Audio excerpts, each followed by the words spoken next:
So I'm going to take you to your destination here, and I just wanted to meet up with you and talk to you about, you got injured in high school, right? I did. Okay. I did. Okay, so I want to kind of ask you a couple of questions about your injury, and kind of how you got through it, okay? Okay. Tell me about your injury. What sport were you playing, and what did you injure?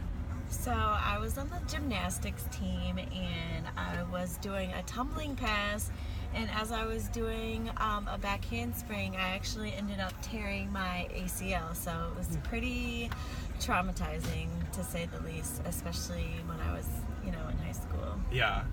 All right. So ACL is like a super common injury, especially for a sport like gymnastics. You use a lot of like explosive movements. Obviously, jumping is going to put a lot of pressure on your knee.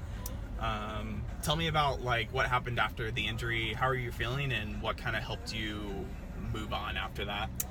Well, at the time, I was super afraid, because obviously I've never broken any type of bone in my body, so this was really devastating. And at the time, I had a lot of support from my friends and family, and honestly, that was during that time I had found out that ACL tears and rips are very common, so it kind of made me feel better. And I just had a lot of support from my family. My doctor kind of reassured me that I could, get back on my feet. Or honestly, I didn't really know what the process would be, because obviously I've never torn this type of or had this type of injury before. So just being more knowledgeable of what happens was kind of comforting. And then what was the latter end of your question? I'm sorry.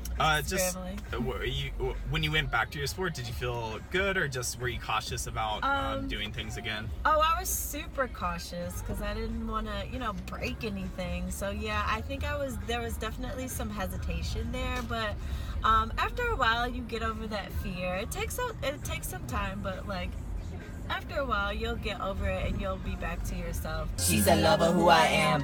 Back in high school, I used to bust it to the band. Now I hit the FBO with duffels in my hands. I kick her for sand, 15 hours to land. I be out like a light. We're looking into kind of how that process after your injury. So, did you get help with it? What was kind of what happened after the injury, and how did you get back into running after that? Yes. So to kind of figure out what was going on, because I just didn't know, it was really painful. I had to make an appointment with orthopedic specialist in sports medicine. Basically, we started off with an X-ray. Can't really see anything with an X-ray, and then we moved on to an MRI. And from the MRI, we kind of found out that it was a stress fracture, and that's where our plan of kind of treatment and rehab came in from that. Okay. So you started the treatment and the rehab. Did you feel like you had a really good support system with you, kind of helping you along the way? Yeah, so it was a great combination of things. Mostly my cross-country and track team was about 50 guys. 50 guys, including physical therapy, and then about 2 to 3 coaches. That was great in the sense that the coaches and the physical therapists had seen injuries like this before and kind of knew how to help us out. Okay. So they had kind of a training plan made for us to recover. And then the team just kind of was good emotional support to have all around.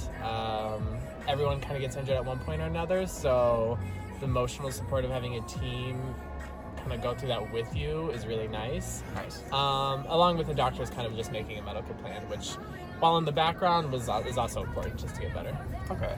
So you went back in it and you felt good returning to your sport after kind of going through all the motions with that?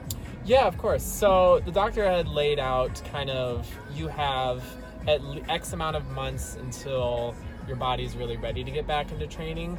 And while that was kind of going on, the rehab and my coaches were kind of mentally preparing me to get back in and kind of making a schedule that would ease my body back into it instead of kind of just jumping back where I left off, which was probably the best way to go about it, so I didn't re-injure that or continually injure that in my running career down the line.